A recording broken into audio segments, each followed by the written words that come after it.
I had spent 8 long years tirelessly chasing after my fiancé Adam only to watch him remain infatuated with my younger sister Mia. Completely disheartened, I gave up and turned to Brandon, a man who had secretly loved me for 7 years. Brandon adored me so much that he even tattooed my name on his tongue. His social media friends consisted solely of me. When I agreed to marry him, he was so moved that he broke down in tears. For a moment I thought I had finally made the right choice. But on the night before our wedding, I overheard Brandon talking to his friend. "Do you even love Leah? Do you really want to marry her?" his friend asked Brandon. His voice, low and slightly slurred from alcohol, replied, "This is the only way Mia can be happy." His friend sighed deeply. "You're so devoted to Mia. You've loved her in silence for years, even knowing she was in love with Adam. You let her marry him without a word, then you chased after Adam's fiancée, and now you've succeeded, but at what cost? You're giving up your own happiness." Brandon's tone grew heavier yet filled with emotion. "As long as Mia is happy, I don't care what happens to me." Hearing those words, I froze outside the door as if struck by lightning. Brandon's 7 years of so-called love for me were a lie. The person he truly loved was he was willing to sacrifice his entire life just for her. How ironic. Everyone loves me and no one loves me. Leah. That night I walked through the rain crying until my heart felt torn apart. By dawn I had made a decision.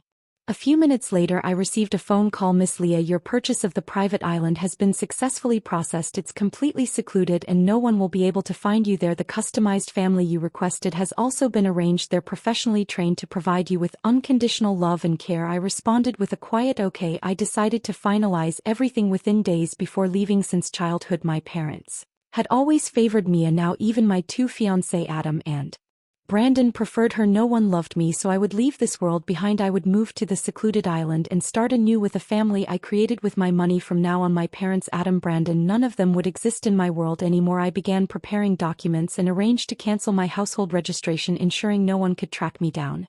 But to my dismay, the most crucial document was at my parents' house. I had no choice but to return. When I entered, I saw my parents pacing anxiously in the living room. The moment they saw me, their expressions darkened. "Why are you here? You haven't been home in years, and now you suddenly show up. Why can't you learn from Mia? The two of you are sisters, but you're worlds apart."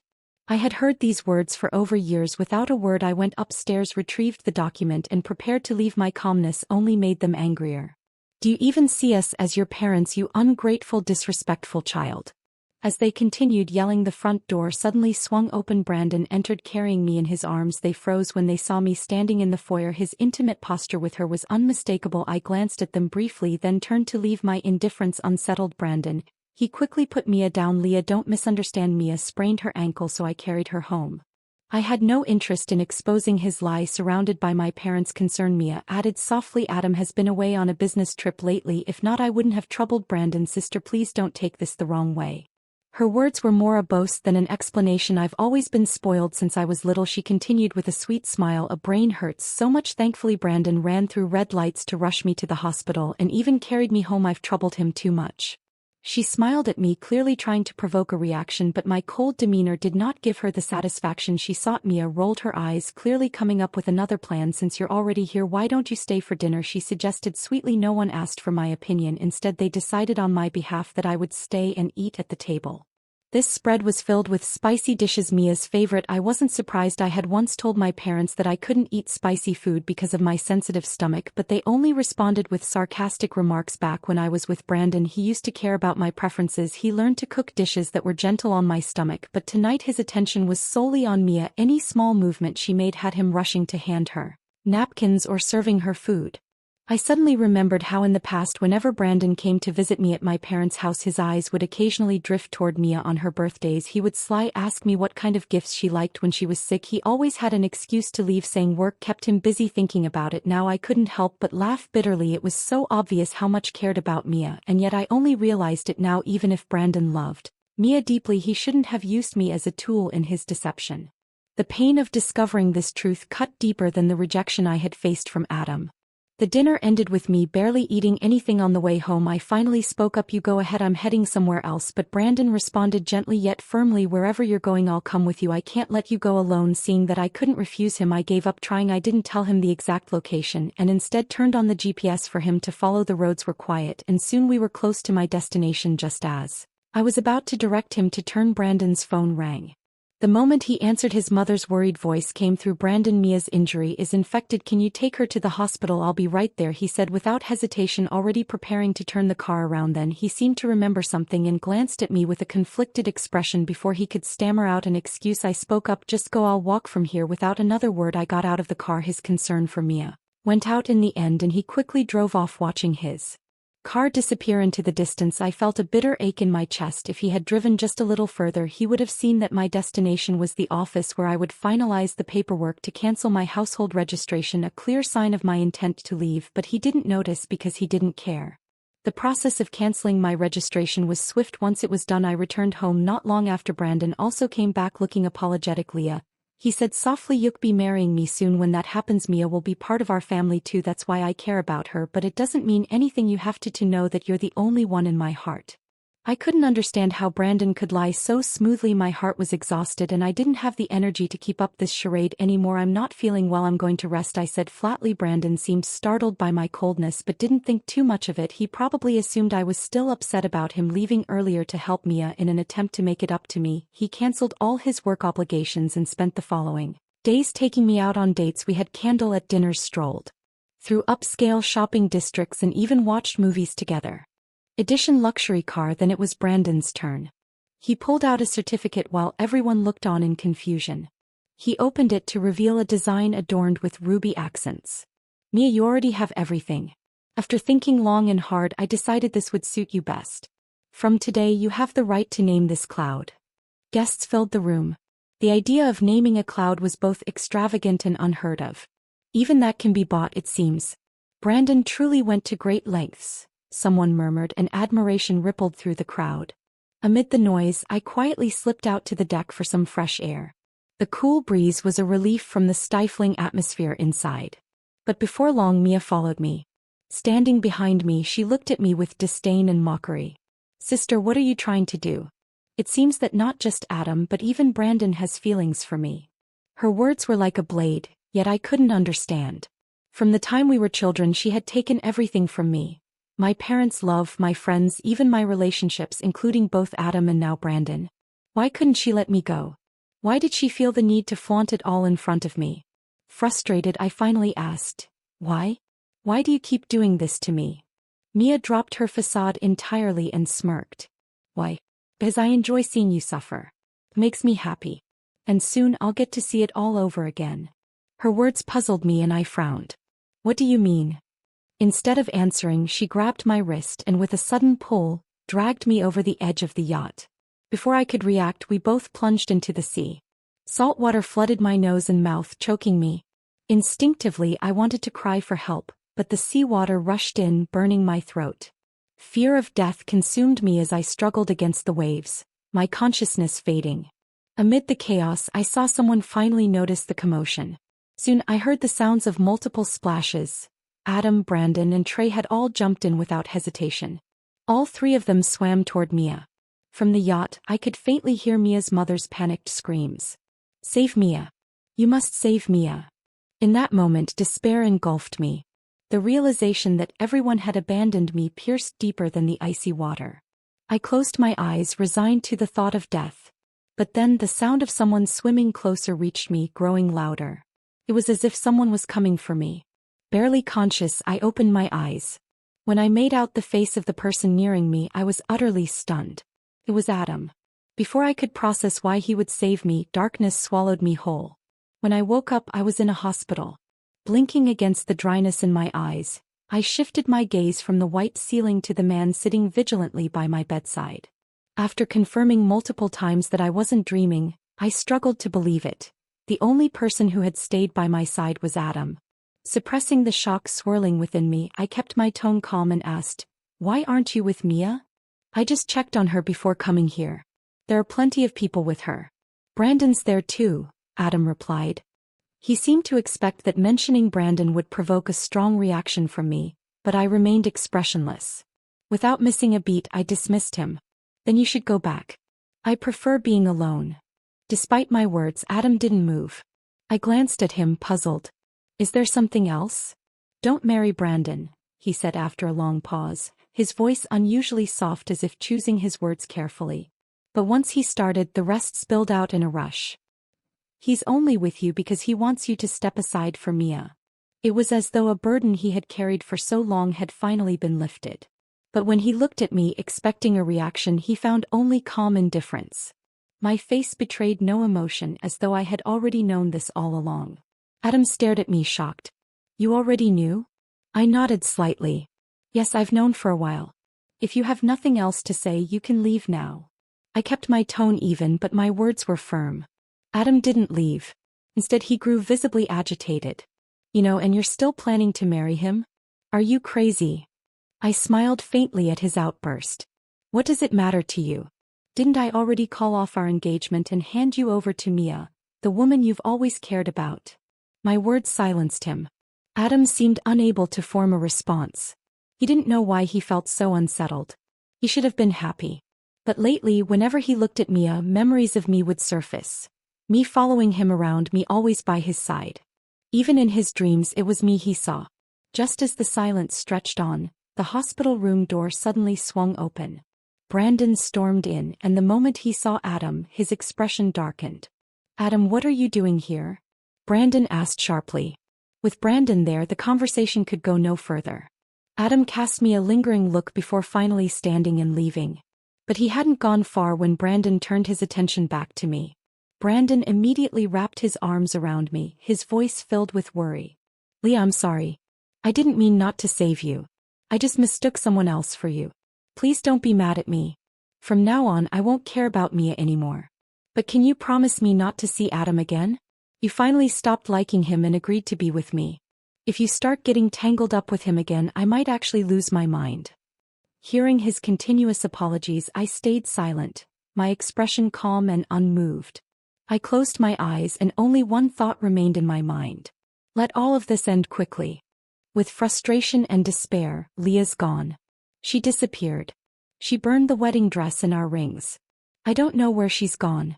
Brandon collapsed onto the sofa, his eyes staring blankly ahead, losing all focus. Adam, upon hearing Brandon's words, was momentarily stunned, unable to believe it. Despite having told me that Brandon didn't truly care about me, Adam had never expected me to actually leave. But as he recalled our conversations, a spark of realization lit up in his mind.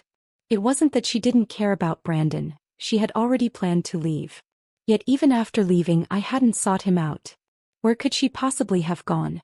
Adam was lost in his thoughts, unaware that his silence had caught Brandon's attention. It wasn't until Brandon suddenly grabbed his collar and brought their faces close that Adam noticed the dangerous glint in his eyes. Do you know where she is? Brandon's voice was icy, sharp enough to cut through the tension in an instant. Adam sobered up. A mocking smile spread across his face, one filled with malice. I don't know where she is, he said slowly, but I know why she ran away. Brandon froze, his grip loosening slightly as he instinctively asked, why? His voice trembled, betraying the fact that he was entirely clueless about my thoughts. Until now he had assumed I left to find Adam. But this revelation threw him into turmoil. Jealousy and confusion churned inside him. How could Adam know something about me that he didn't? Adam's reply, however, was a direct blow to Brandon's composure. Do you remember the day she woke up after falling into the sea? Adam's tone was calm, almost taunting. Think about it. What do you think we talked about during the time we spent alone? Brandon's heart pounded in his chest, unease gnawing at him. He wanted to turn and leave to escape whatever answer was coming, but his legs felt like they were moving through quicksand. Each step was slow and uncertain. Adam, noticing Brandon's attempt to flee, didn't hold back. He delivered his words like a knife to the heart. I told her everything, Adam said coldly. I told her you didn't approach her out of love but because you had an ulterior motive. I told her the person you really cared about was Mia and that marrying her was just a way to get her to step aside for Mia. Adam paused briefly, watching Brandon's steps falter. Then, with a cruel edge in his voice, he added, Do you want to guess how she reacted after hearing that? Adam wasn't looking for a response. Instead, he continued answering his own question with a hint of mockery. She wasn't surprised. Not even a little. She wasn't hurt and she didn't doubt my words. Because Brandon she already knew. She knew it all along. Brandon's breathing hitched and his movements became more frantic, almost as though he were trying to outrun Adam's words. I used to think she was so in love with you that she didn't care if you didn't love her back, that even knowing your motives she'd still stay by your side, Adam admitted, his voice tinged with bitterness. I was jealous of you back then. But now I realize I was wrong. She didn't stay because she didn't care. She stayed to destroy you. Adam's final words landed like a thunderclap. But by the time he finished speaking, Brandon's figure had disappeared entirely from the room. It was as if he hadn't heard Adam's parting words at all, or perhaps he had chosen not to. He slowly walked to the doorway and watched as Brandon hurried down the stairs, his disheveled figure retreating like a man running away. That pitiful sight made everything crystal clear to Adam. For a moment he felt an odd sense of satisfaction. Why should I be the only one to suffer? He thought. Turned out that even Brandon, the man who had seemed so composed, was no different from him. And compared to Brandon's actions, Adam felt that at least his own were less despicable. Adam turned back to the messy room, called someone to clean up, and then left the club without a backward glance. The chilly night wind brushed against his face as he exhaled deeply. Looking at the number he had prepared to call before Brandon arrived, he hesitated for a moment, then turned off the screen and flagged down a car. The chaos surrounding my disappearance had undoubtedly escalated. If Adam's guess was correct, the Robert family and Mia were likely at his family home right now. They were no different from Brandon in their assumptions about me. Minutes later, Adam pushed open the doors to his family home. Just as he expected, the Robert family was seated neatly on the sofa in the Smith family living room. A smirk tugged at the corner of his mouth. I wasn't wrong. At the sound of the door opening, all three members of the Robert family turned their eyes toward him. When they saw he had returned alone, they glanced past him with visible disappointment, clearly searching for any sign of me. She didn't come to find me, Adam said with a shrug. His words were met with disbelief. Mr. and Mrs. Robert frowned, their expressions filled with disapproval. If she didn't come to find you, who else could she have gone to? Mr. Robert snapped. With her personality, she doesn't have a single friend in all of Beijing. She's nothing but trouble, Mrs. Robert added, her tone sharp and laced with disdain. Her bitter expression made it clear that in her eyes, I was nothing more than a disgrace. If an outsider had witnessed the scene, they would never have guessed she was talking about her own daughter. It was as if I were her mortal enemy rather than her child. With that timid, cowardly nature of hers, what else could she possibly do besides fight over things with Mia? She continued venomously. Adam remained silent as Mia leaned gently against her mother's side, her gaze fixed on him, her lips curled into a faint smile, but the emotion never reached her eyes. She knew she had to act, or else Adam's heart might truly waver. Adam, Mia said softly, her voice tinged with concern. Marriage isn't a game. Leah agreed to marry Brandon, so how could she act so immaturely on their wedding day? If you know where she is, please tell us. We can't let her continue to cause trouble like this. The sight of the three of them united in their anger and contempt left Adam momentarily stunned. Were these really my family? How could they all be so indifferent to my safety? Not a single word of worry about my well-being, only endless accusations and complaints. The realization hit him hard, and for a moment he found it laughable. How had he not noticed before? For over 25 years, I had grown up in such an environment. How much resentment and frustration must have built up over that time? He couldn't say. But at this moment he decided he wouldn't continue enabling them. Mr. and Mrs. Robert, Adam began, his voice steady, I really don't know where Leah is right now. But there's something else I want to discuss with you. The room fell silent as the Robert family turned their attention to him. Adam cleared his throat and calmly spoke the words he had prepared. Mr. and Mrs. Robert, I want to call off my engagement to Mia. Grand gates opening to reveal a middle-aged couple stepping out, their kind smiles and gentle demeanor only enhanced the harmonious image of what appeared to be a real family standing together. The four of us looked like a perfect portrait of familial happiness. Leah, I wish you happiness, Adam murmured softly before turning to signal the boat's departure. The engine roared to life and slowly the vessel pulled away from the island, disappearing into the endless horizon. The entertainment program's filming had reached its final day. After today, Reunion Island would return to its usual peaceful state. Not only was I relieved, but so were Anna and David Tran. Though they didn't oppose interacting with others, they still disliked appearing on camera. Ever since Lucas had accidentally been caught on film and edited into the program, their wariness had only grown. Thankfully, the crew had been respectful, choosing to film only on the far side of the island. Even so, knowing the crew would soon leave brought a sense of relief to all of us. I let out a long breath, vowing never to allow such disruptions again. "Leah, come inside. Lunch is ready," Anna called, her warm voice breaking my thoughts. She stood in the doorway wearing an apron and smiling gently. David followed closely behind her, his demeanor honest and grounded. "Anna made sweet and sour ribs today, your favorite. Come quickly and try them before they get cold. It won't taste as good then." After years of living together, our interactions had become completely natural. Anna and David, who had always wanted children but couldn't have any, treated me as if I were their own daughter.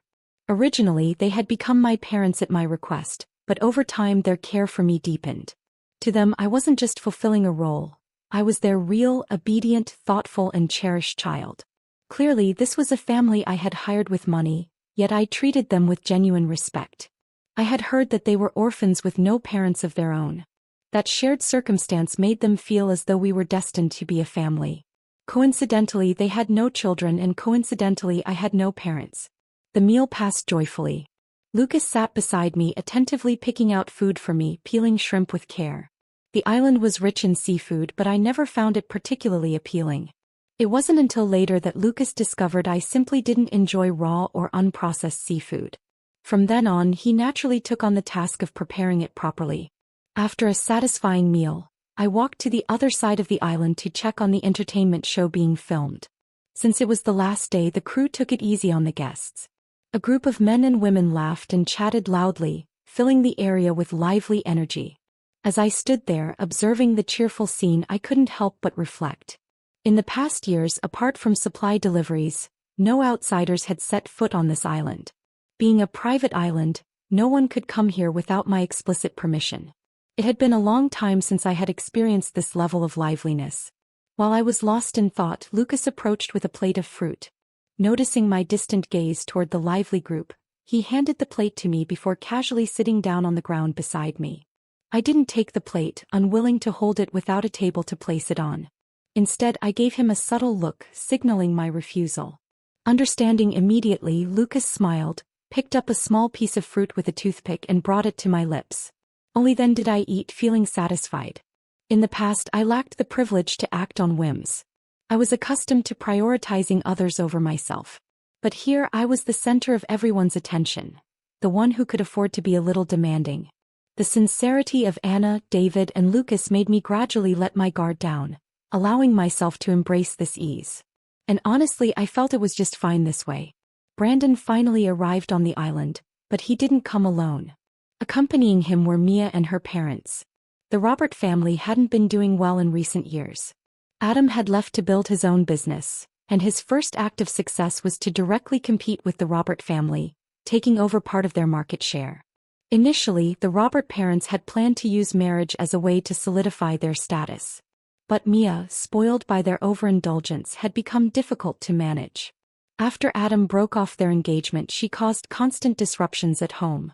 They couldn't bear to marry off their youngest daughter while their eldest, Mia, had faced 2 failed engagements. Vanished without a trace and even erased my identity. They had no idea where I had gone or how to find me. It wasn't until Brandon claimed to have discovered my whereabouts that they finally learned of my existence. Secretly, the Robert parents decided that when they saw me, they would teach their ungrateful daughter a lesson. They had also heard I had purchased an island and was living a life of luxury instead of supporting my parents. By the time they caught sight of the elegant and secluded villa on the island, their faces were already filled with anger. Any thoughts of reconciliation, as Brandon had suggested, were completely forgotten. Not that there was much to reconcile. There had never been any misunderstandings between us. When I had seen Adam, I had already guessed that Brandon would eventually find his way here too. I'd even considered whether I should leave to avoid them. But then I thought, why should I? They were insignificant to me now. There was no reason to run. Even though they were unrelated to me, it wasn't as if I was afraid to face them. I simply didn't expect Brandon to bring the Robert parents along. Back in Beijing, I had always been an outsider. My parents didn't like me. My younger sister despised me. The man I loved liked my sister, and the one who claimed to love me ultimately loved her too. My departure should have been exactly what they wanted. So why did they go through this charade of desperately searching for me? Was it because the act of keeping up appearances mattered that much to them? Was it so important that even after I, a mere supporting character, had exited the stage, I still had to be dragged back to finish their play? But those were fleeting thoughts. There was no point in dwelling on it. They were no longer part of my life. Whatever they wanted to do now had nothing to do with me. Brandon and the Robert family arrived at Reunion Island quicker than I anticipated. That morning we were having breakfast when there was a sudden forceful pounding on the door, only for it to stop abruptly. Moments later, it was replaced by a more polite knock.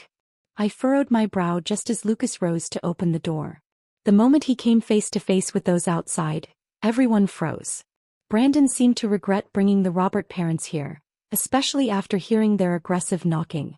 He hadn't been sure whether he should bring them at all. But now, as his eyes took in Lucas standing inside my house, the flames of jealousy immediately consumed him. His chest heaved, signaling the storm brewing within. Had he not yet seen me, I feared he might have lashed out right then and there. "Who is it?" My voice floated out from within, drawing his attention instantly. Brandon didn't want to think about who this man was. Hearing my voice, he instinctively craned his neck to peer inside, hoping to catch a glimpse of me. But as soon as I spoke, the Robert parents couldn't hold back any longer. Abandoning all pretense of decorum, they began shouting, "You ungrateful child!" My mother scolded. "Running away from home like that? It's been years and you haven't come home once. Do you even consider us your parents anymore?" Lucas, normally composed, couldn't suppress a cold laugh. "Where did these stray dogs come from?"